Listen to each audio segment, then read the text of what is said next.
Olá, pessoal! Vamos dar continuidade às nossas correções. Estamos nesse momento na pergunta de número 50, no qual iremos entrar na prova da Copel. Essa prova foi realizada no ano de 2008 e a banca foi a mesma que realizará a prova do TJ Paraná, que é a PUC. Então, por isso que nós estamos fazendo esta prova, para compreender um pouquinho o direcionamento que esta banca vem dando aí nas suas provas de concursos públicos. Essa prova da Copel tem muitas questões relacionadas aos fundamentos, a própria lei que regulamenta a profissão, código de ética. É uma prova gostosa de se fazer. As perguntas não são confusas, são bem tranquilas para responder, são perguntas curtas. Em minha opinião, é uma das melhores provas que a PUC Paraná já realizou em relação ao cargo de assistente social. Porém, nessa prova da Copel em específico, tem várias questões relacionadas ao serviço social de empresas. E eu não vou ficar discutindo teoricamente estas questões, pois o nosso foco do concurso do TJ Paraná tem o direcionamento do serviço social no sócio jurídico e não do serviço social de empresas. Por isso que estas questões eu só irei perpassar corrigindo as respostas corretas para que vocês também possam fazer um balanço se acertaram ou se erraram. Mas não nos interessa ficar discutindo detalhadamente e teoricamente essas perguntas, tá bom? Então, por isso que eu irei só perpassar por essas questões.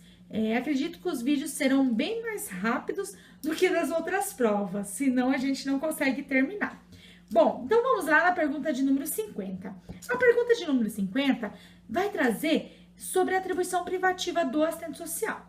Lembrando que a lei que regulamenta a profissão, Lei 8662 de 1993, ela traz em seu artigo 4º quais são as competências do assistente social. Ou seja, aquilo que o assistente social é competente para desenvolver, para fazer em seu cotidiano profissional, porém outras profissões também podem realizar, outras profissões também podem fazer. Já o artigo 5º da lei que regulamenta a profissão traz para nós as atribuições privativas, ou seja, aquilo que apenas os assistentes sociais podem fazer. Então vamos lá. Pergunta de número 50. Assinale a alternativa incorreta. Constitui uma atribuição privativa do assistente social a realizar vistorias, perícias técnicas, laudos periciais, informações e pareceres sobre a matéria de serviço social? Isso que eu acabei de ler está dentro da atribuição privativa? Realizar vistorias, perícias técnicas, laudos periciais, informações e pareceres sobre a matéria de serviço social? Está dentro das atribuições privativas. Porém, a pergunta nos questiona a alternativa errada, a alternativa incorreta. Então, essa não é a alternativa incorreta, porque compõe o rol de atribuições privativas. B. Encaminhar providências e prestar orientação social a indivíduos, grupos e a população? É só o assistente social que pode encaminhar providências, prestar orientação social a indivíduos, grupos e a população? Não! Isso que eu acabei de ler é uma competência do assistente social e não uma atribuição privativa. Por isso, esta é a alternativa incorreta, porque a questão está questionando quais não são as atribuições privativas. Então, dentro do rol das atribuições privativas, qual alternativa não compõe as atribuições privativas, né? Então, constitui uma atribuição privativa do assistente social, aí vai falando quais constitui. Porém, a alternativa, a pergunta, nos questiona para que a gente possa assinalar a alternativa incorreta. Então, sem dúvida nenhuma, a alternativa é a B. Encaminhar providências, prestar orientação social a indivíduos, grupos e a população. Por quê? Porque está se referindo a uma competência. C. Fiscalizar o exercício profissional por meio dos conselhos federal e regionais. É uma atribuição privativa? Sim. Fiscalizar o exercício profissional é uma atribuição privativa do assistente social. D. Treinamento, avaliação e supervisão direta de estagiários de serviço social é uma atribuição privativa? Também é uma atribuição privativa. Está lá na lei que regulamenta a profissão. E. Dirigir e coordenar associações, núcleos, centros de estudo e de pesquisa em serviço social é uma atribuição privativa? É uma atribuição privativa. Então, dessas alternativas, a única que não é uma atribuição privativa, pois é uma competência, é a alternativa B. Encaminhar providências e prestar orientação social a indivíduos, grupos e a população. Beleza? Vamos lá para a pergunta de número 51. Assinale a alternativa incorreta, ou seja, qual é a alternativa errada? Essa prova vocês vão perceber que eles adoram a alternativa incorreta, tá? Então tem que prestar muita atenção. Assinale a alternativa incorreta. A. O Conselho Federal e os Conselhos Regionais terão legitimidade para agir contra qualquer pessoa que infringir as disposições que digam respeito às prerrogativas, à dignidade e ao prestígio da profissão de assistente social? Está correta. B. O Conselho Federal de Serviço Social, Cefes, e os Conselhos Regionais de Serviço Social, CRES, constituem em seu conjunto uma entidade com personalidade jurídica? Sim. De forma federativa? Sim. Com o objetivo básico de disciplinar e defender o exercício da profissão do assistente social em todo o território nacional? Correto, pessoal. Essa alternativa aqui está correta.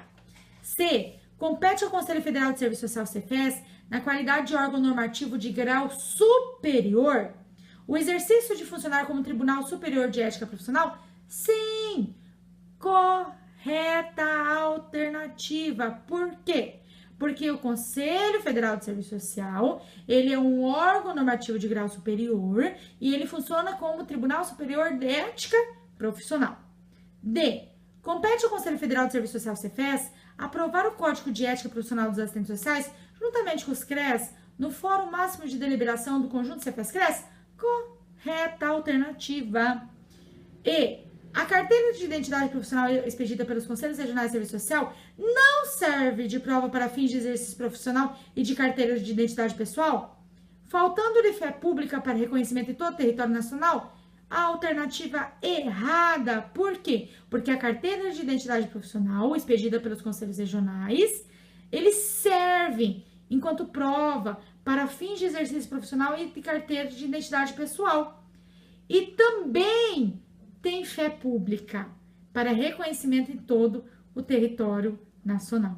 Então, esta alternativa aqui é a alternativa incorreta que a pergunta está nos questionando. Beleza? Alternativa incorreta, alternativa E. 52. Assinale a alternativa incorreta. As infrações ao Código de Ética do Assistente Social acarretarão penalidades ao profissional, entre elas a multa, a advertência pública, a advertência judicial, a suspensão do exercício profissional e a cassação do registro profissional. Pessoal, sem dúvida nenhuma, a alternativa incorreta aí é a advertência judicial. Tanto no Código de Ética quanto na lei que regulamenta a profissão, em nenhum momento se fala da advertência judicial, tá? Então, a alternativa incorreta é a advertência judicial. Só quero ler para vocês aqui, lembrando que as penalidades trazidas pelo Código de Ética e pela lei que regulamenta a profissão, elas se diferenciam em algumas questões, tá? Vamos lá. Quero ler para vocês, para que vocês não esqueçam.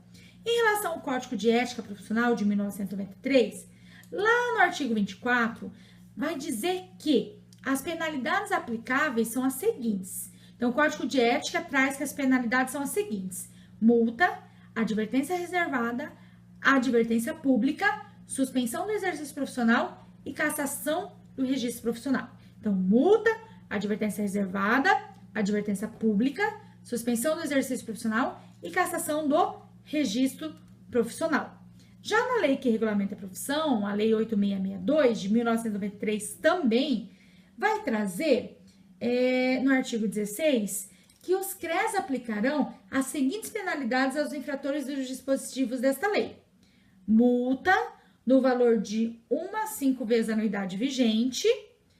2. Suspensão de 1 a 2 anos de exercício da profissão ou assistente social, que no âmbito de sua atuação deixar de cumprir os dispositivos do Código de Ética, tendo em vista a gravidade da falta.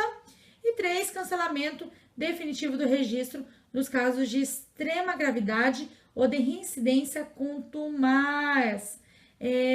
Adriele, então a lei que regulamenta a profissão traz a multa, a suspensão e o cancelamento.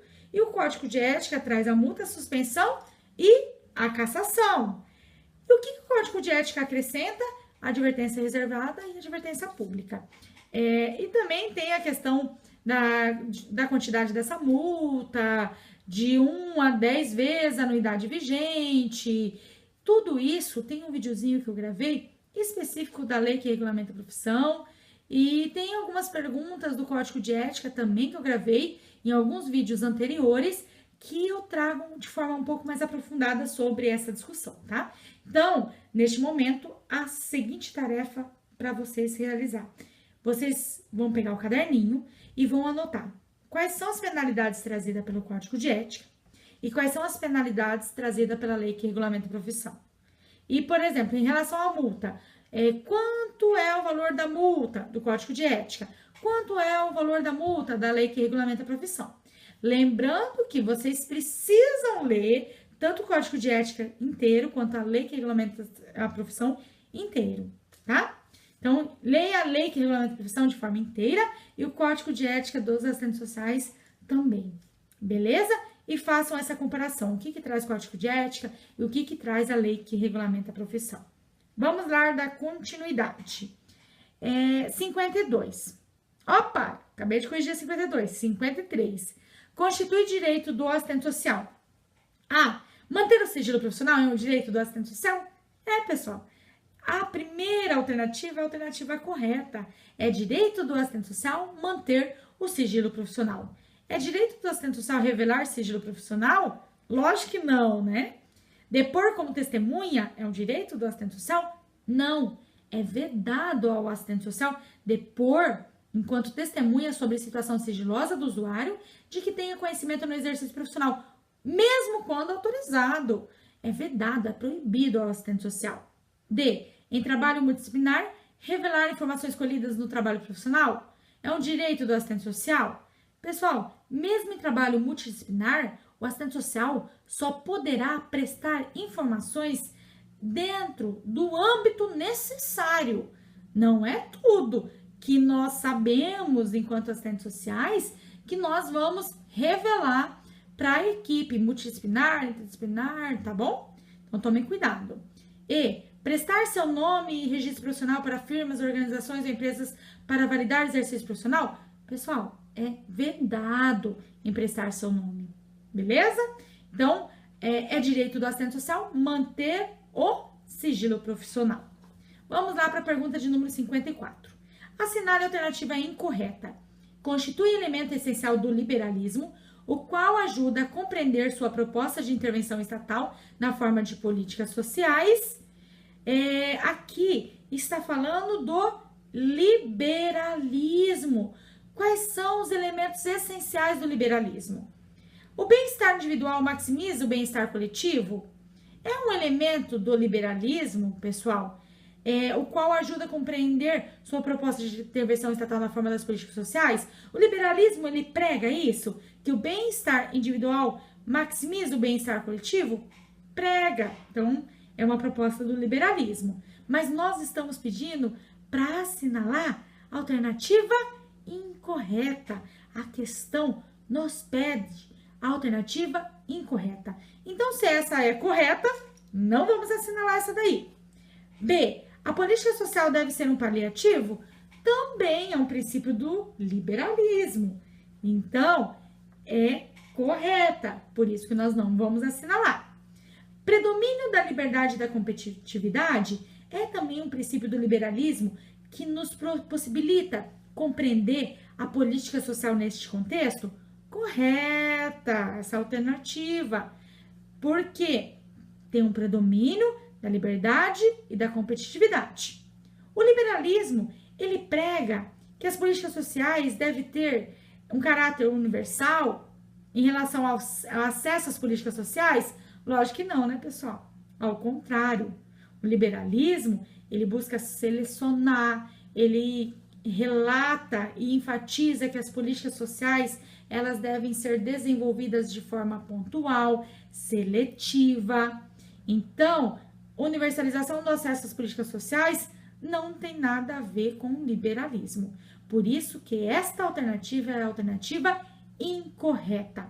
E a naturalização da miséria também tem tudo a ver aí com a discussão do liberalismo e do direcionamento que o liberalismo ele dá para as políticas sociais, tá?